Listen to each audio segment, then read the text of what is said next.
to this service of remembrance. Sorry about that. This is a time when we gather to honor and remember those residents who have passed away between the end of October 2024 and this February 2026. We also will honor and remember a former employee who was part of our dining services staff. So welcome residents, welcome staff, welcome to our guests who are friends and family members of the loved ones that we have lost, that we are remembering in this service here today. Please join me in a moment of silence as we center our hearts and our minds.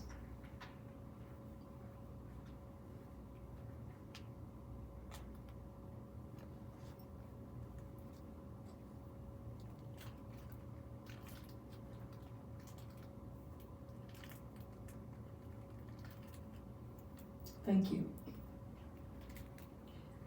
Well, as you can see, we have a lot of candles up here today on the table.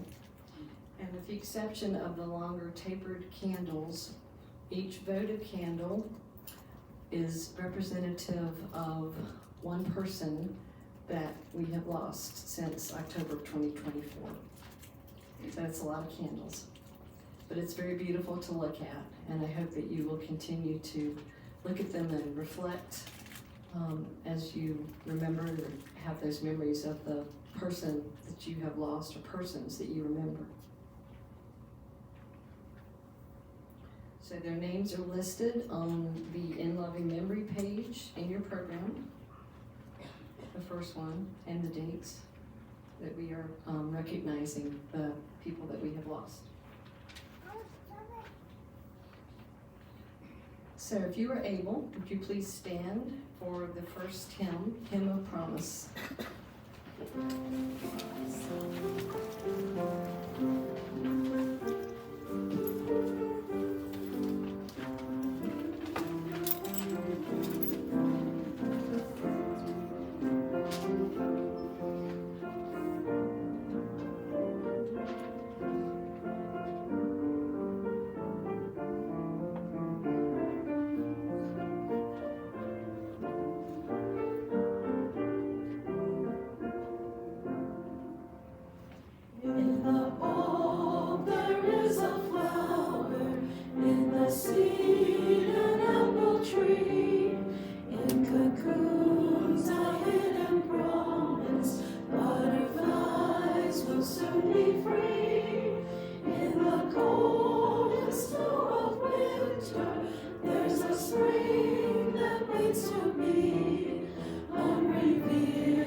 Please be seated.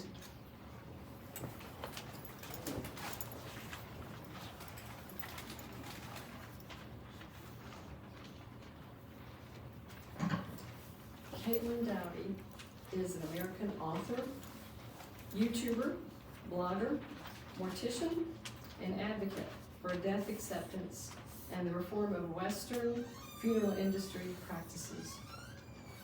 Dr. Alan Wolfelt recognized as an expert in death education and grief counseling, has quoted her in his book, Understanding Your Grief.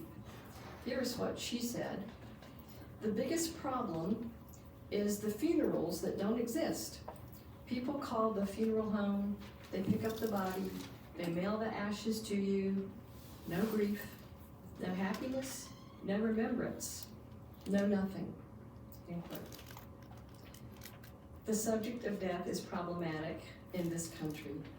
Other cultures have dealt with it so much better than we have, and they've been doing it for thousands of years, honoring their loved ones through rituals as they grieve together. But some people don't want to talk about it here still. They don't like to use the word death or died. They don't want to think about loved ones' deaths, and certainly do not want to think about their own death or their own mortality. Henry Van Dyke wrote that some people are so afraid to die that they never begin to live. So they shy away from making funeral arrangements, final arrangements, or even going to funerals or memorial services, which alienates them from their own grief.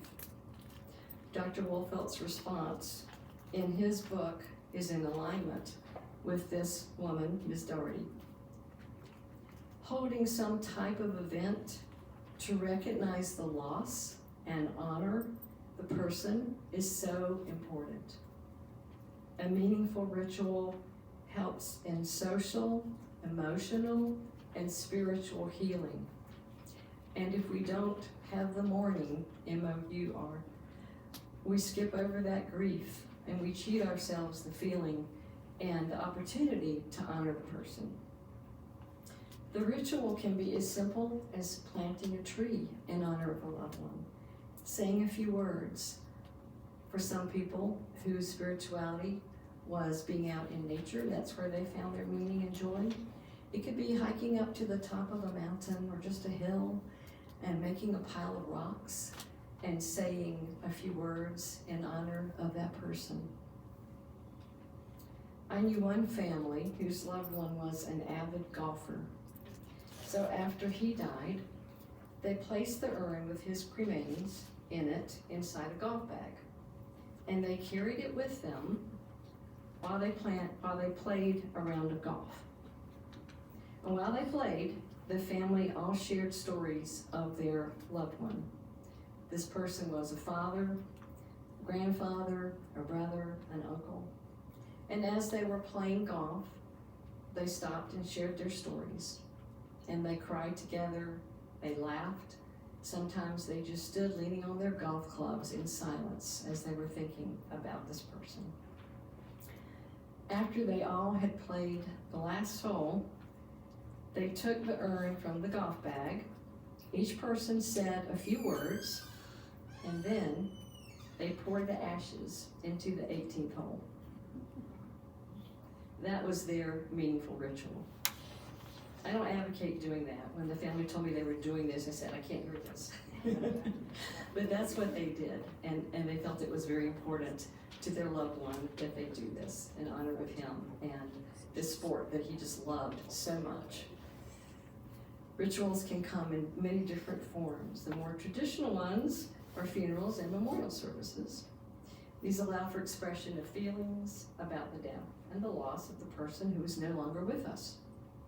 A service such as this brings us together as a community, where we can get together, we can give and receive support, and affirm that life goes on even in the face of death. Funerals and memorial services, as Dr. Wolfelt writes, give you a context of meaning that is in keeping with your own religious, spiritual, or philosophical background. In short, a good funeral can help put you on a good path to healing. William Shakespeare wrote, "Give sorrow words. The grief that does not speak knits up the o'erwrought heart and bids it break." So we're all here together because we know the importance of the ritual and the service of remembrance. We feel the connection that we all have had with each other in this community, which to so many have become a second family, or perhaps the only family. Staff feel that connection too, with other staff members and with the residents and some of their family members that we have the privilege of getting to know. Whether you are family members, friends, residents, or staff, you felt the individualized pain that came with the loss of your special person or persons who touched your life in ways big or small, that you might not even have known until after the person was gone. Together, we have felt the collective pain of these losses. So we come to grieve together in this ritual where we light all these candles. We sing comforting songs. We hear the chords of the piano bolstering us up with strong fingers over the keys. And we'll hear a meditative song later, sung by our soloists, while playing the harp. All this we experience together because we remember these loved ones. And the expression of grief and sorrow is a way of honoring them. In his book, The Smell of Rain on Dust, Martin Prachtel wrote, "Grief is praise because it is the natural way. Love honors what it misses." Grief is praise because it is the natural way. Love honors what it misses. So whatever your beliefs are, whether you're an atheist, orthodox, anything in between, whether or not you believe in the soul or an afterlife, may you find comfort and peace here as you remember and reflect on those who have lived here and have been a part of this community until they left this earth. Just your very presence here is a way of honoring them and of showing your care. In Judeo-Christian scripture, we read in Ecclesiastes that there is a time to be born and a time to die, a time to weep and a time to laugh, a time to mourn and a time to dance.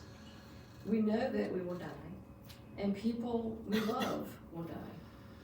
We are human, we are social, emotional, and spiritual beings who are meant to connect with one another. So we connect, we care, we love. And when we connect and love another person, we risk being hurt, but it is so worth that risk.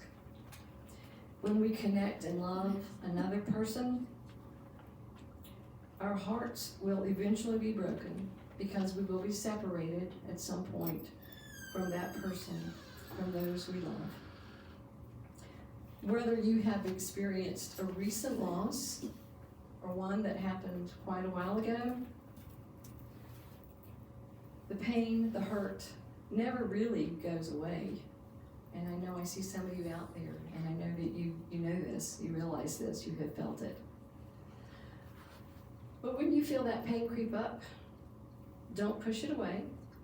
Allow yourself to feel it, because every time you feel it, every time you pay attention to it, you are honoring your loved ones, because you are honoring your loved ones that you have lost. Eventually, the sorrow will lessen and the happier memories will become more frequent. So as you look at these candles, I invite you to use them as a focal point, reflect on each person that you felt connected to in this community. Reflect on what they meant to you, memories that you have of them, how they touched your life, maybe how you touched theirs. Maybe you had only one encounter with a person, or maybe you've had several encounters, different conversations that you felt connected with, and some perhaps you have built solid friendships with. The memories are there. The love is always there. And nothing can ever take that away. You will always have those memories and the love in your heart.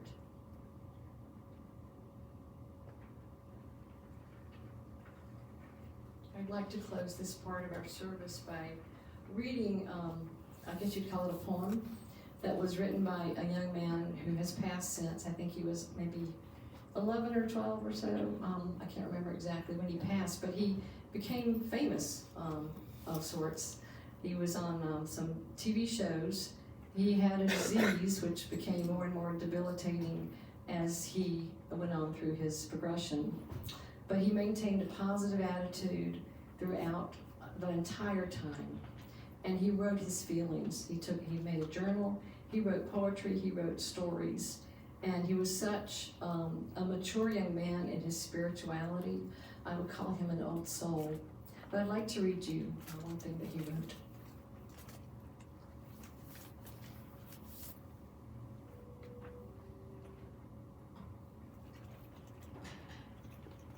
Some of you may be familiar with his writings. Maddie, I can't pronounce the last name, Stepanek, Stepanek. He's writing about a friend he lost. It is sad when a friend dies. Death becomes suddenly painful, suddenly real, suddenly reminding.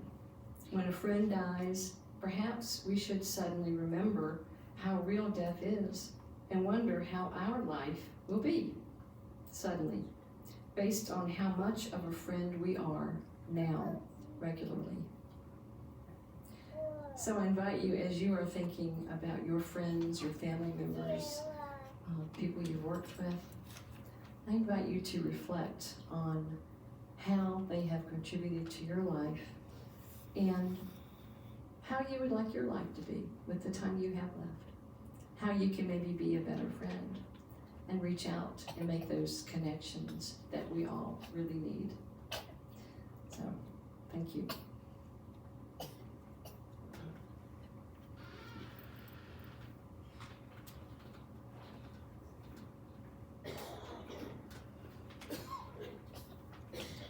And now we'll honor and remember each person by saying each of their names, followed by the ringing of a singing bowl. For those of you who don't know what a singing bowl is, this is what it looks like. They come in different sizes. It's used in meditation and relaxation to promote calmness and tranquility. As the names are read, we invite you to stand for those you wish to honor. A resident, friend, family members, you can just stand as we read the name.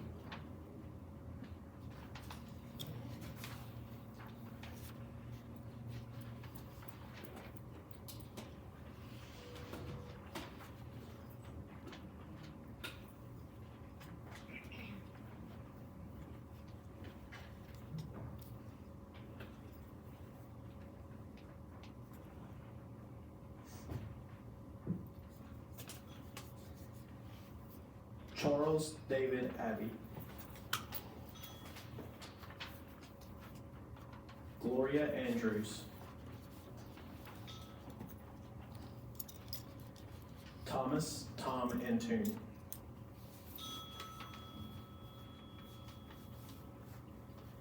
Mary Maisie Atkinson.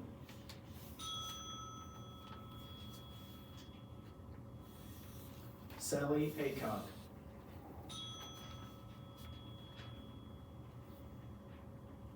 Axel Bender.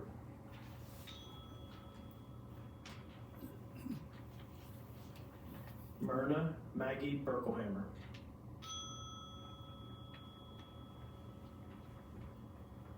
Grace Gay Bowles.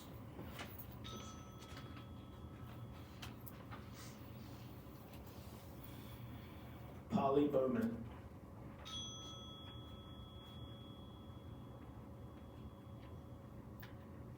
Emily Jean Brinsfield.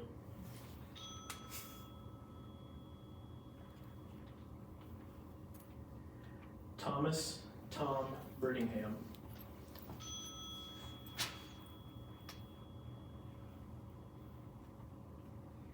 David Brown Jr.,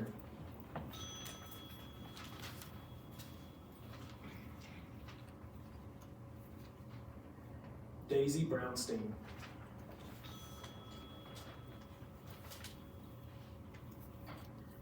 John Burton,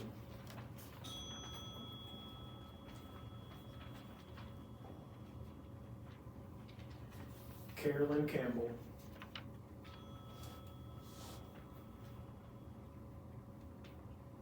Anne Cranford,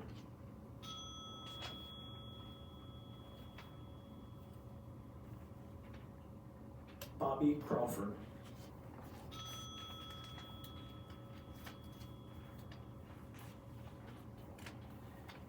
Janet Cunningham,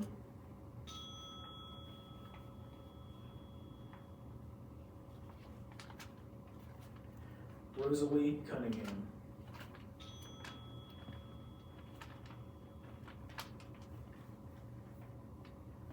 Charlotte Decker,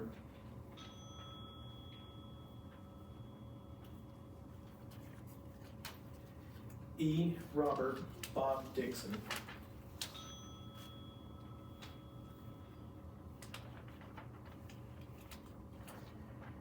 Robert Bob Eason,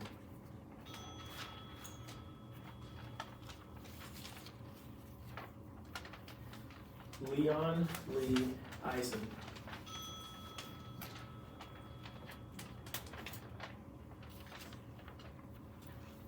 Roger Elliott,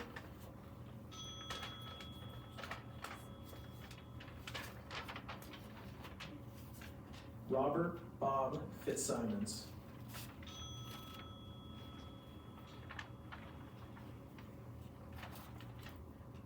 Sarah Forrester,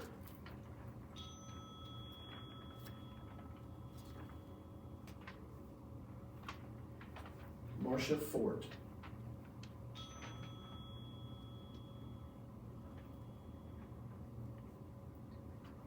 Anna Garrigan,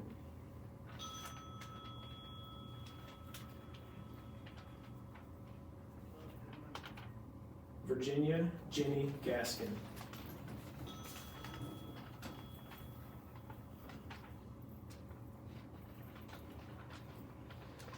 Eleanor Gibson,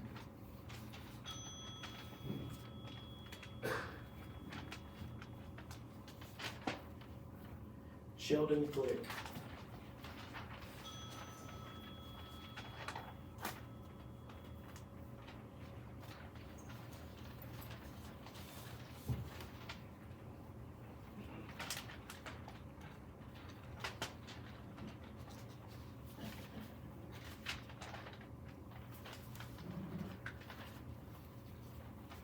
Lee Green,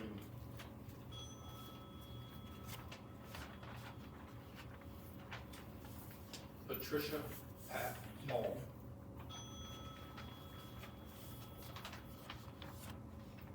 Stanley Hankins,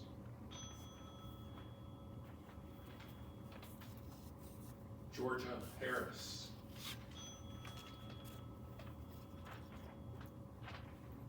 James Al Harris,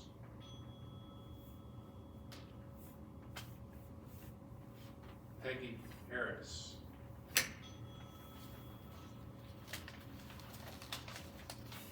Cyril Harvey,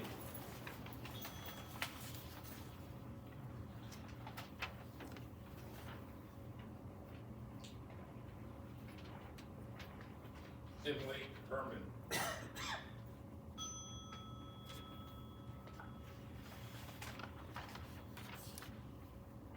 Donald Don Oakland,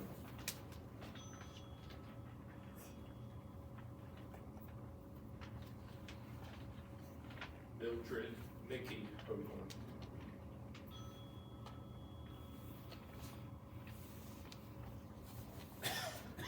John England,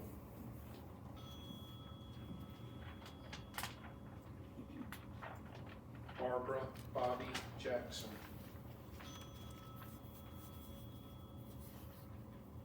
Barbara Jarrett,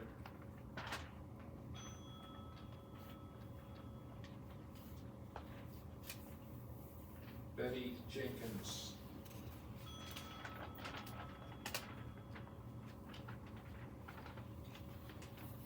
Isaiah Wynn Johnson.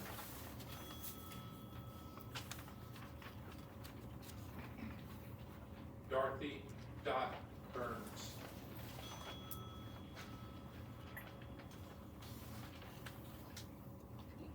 Sarah Pelham.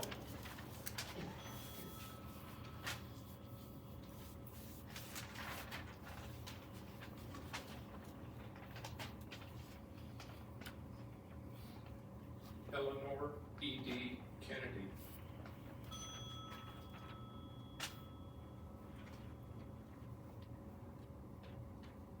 Patricia Pat Kept.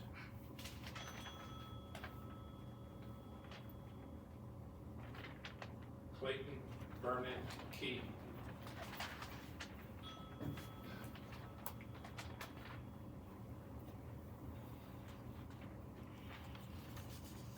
Forbes Pete Kivett.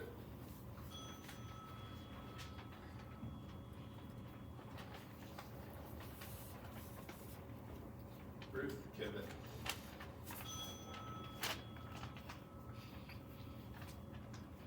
Betsy Klein.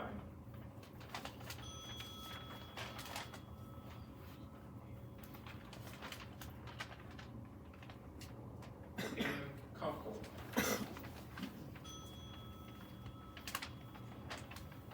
Betty Lay.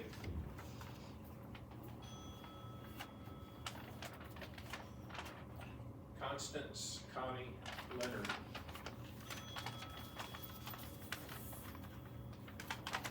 Margaret Lukens. Margaret Peggy McKee.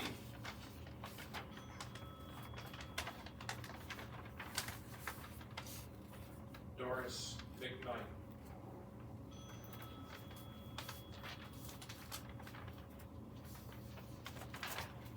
Marlene McMasters.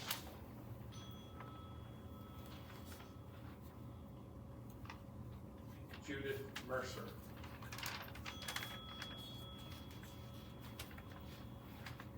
Doris Miller.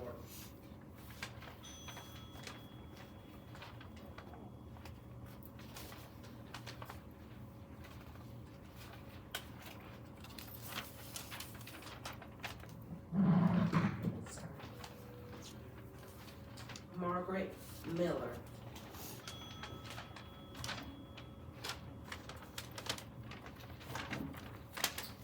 Elena Moore.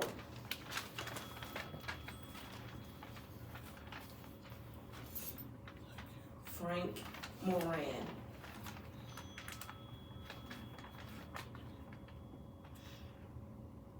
Betty Morrow.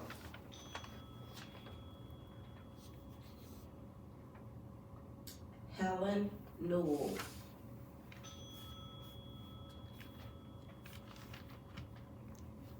Carolyn Noble.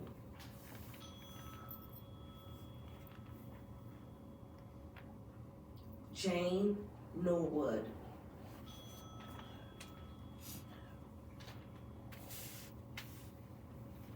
Betty Jean Page.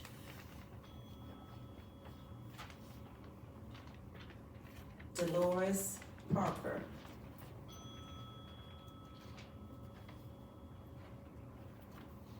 Lawrence Larry Pike Jr.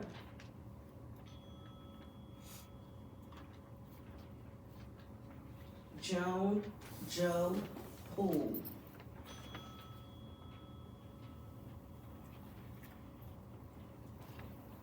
Helen Posey.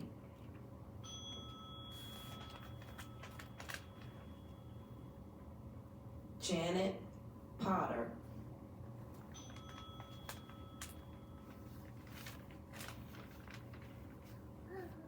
Nancy Purcell.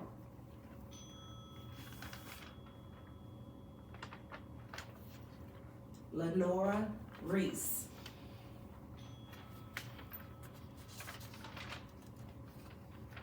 Cassandra Billy Ricketts.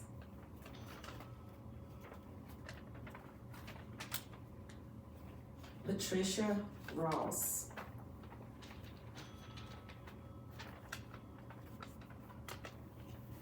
Ann Rouse.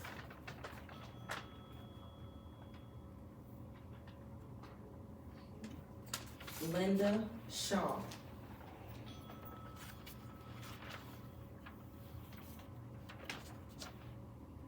Carolyn Sherrick. Patricia Pat Smithwick.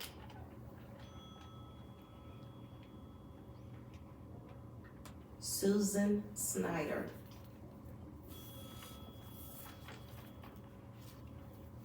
Donald Spa.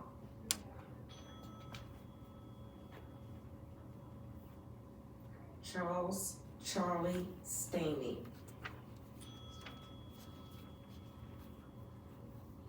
Jacqueline Jackie Sullivan.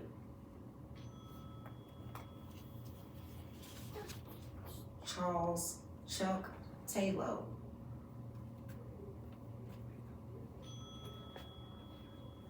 Margaret Peggy Truitt.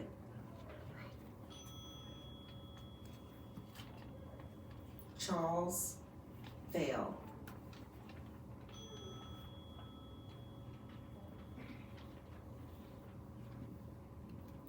Ruth Tatsapa. Sorry about that. Ruth Tatsapa.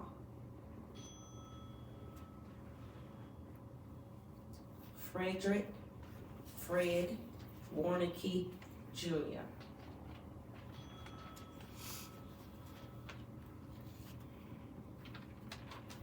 Sarah White.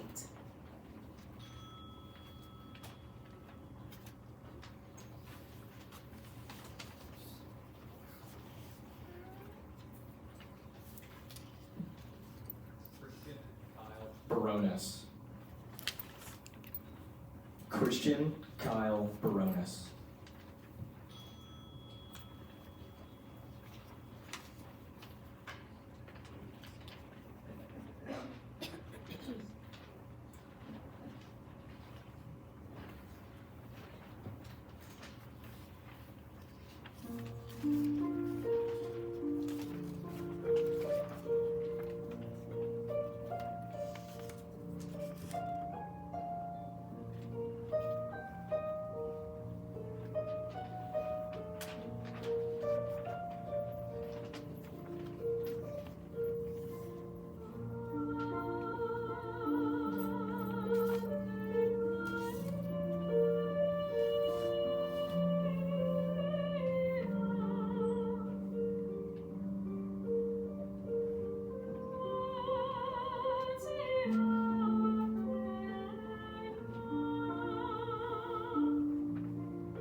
would, please join me now in a litany of remembrance. This will be a responsive reading. In the rising of the sun and in its going down, We remember them. in the blowing of the wind and the chill of winter, We remember them. in the opening of buds and in the rebirth of spring, We remember them. in the blueness of the sky and in the warmth of summer, We remember them. in the rustling of the leaves and in the beauty of autumn, We remember them. in the beginning of the year and when it ends, We remember them. when we are weary and in need of strength, We remember them. when we are lost and sick at heart, We remember them. when we have joys we yearn to share. We remember them. So long as we live, they too shall live, for they are now a part of us, as, We remember them. if you would, please stand with me now for our concluding hymn.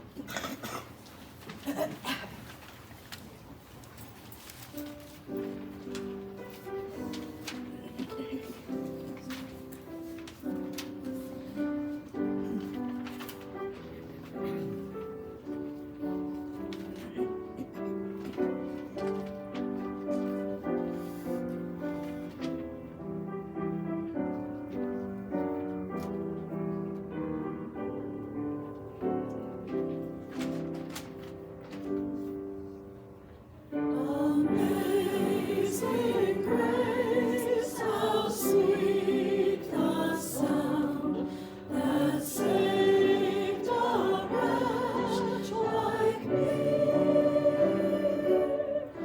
I once was lost, but now I'm found. Was blind, but now I see. 'Twas grace that taught my heart to fear, and grace my fears relieved. How precious day that grace appeared, the hour I first believed.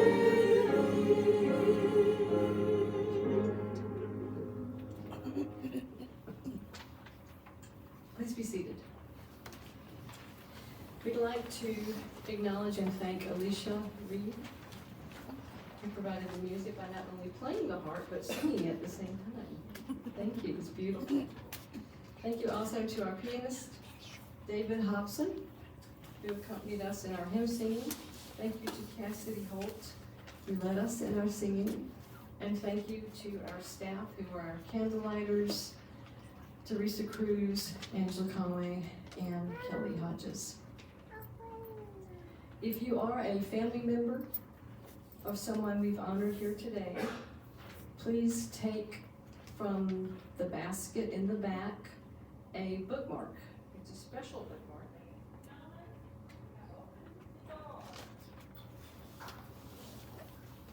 Looks like this. As a peace stub, a dove on the top here, and there are instructions on what you do with it.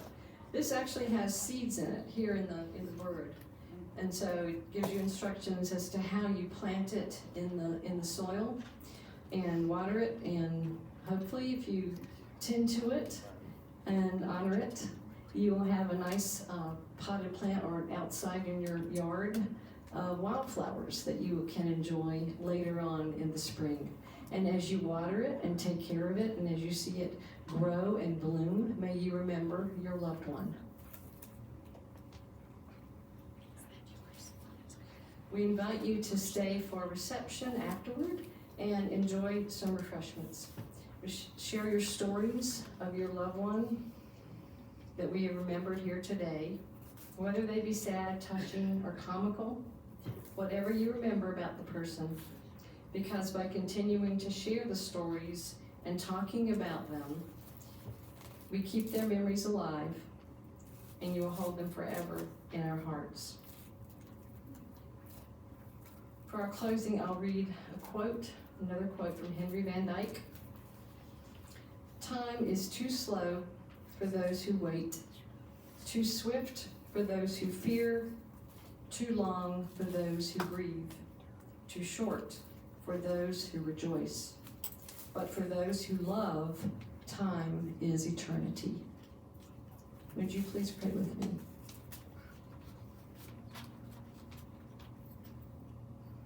We are so grateful for the people who have touched our lives, who have reached into our hearts, and who have left a hole there when they're gone.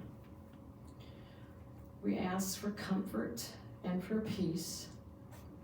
We ask not for the grief to be removed, but to continue to feel that love, to pay attention to that pain, and knowing that every time we feel it, we are honoring the person who has left.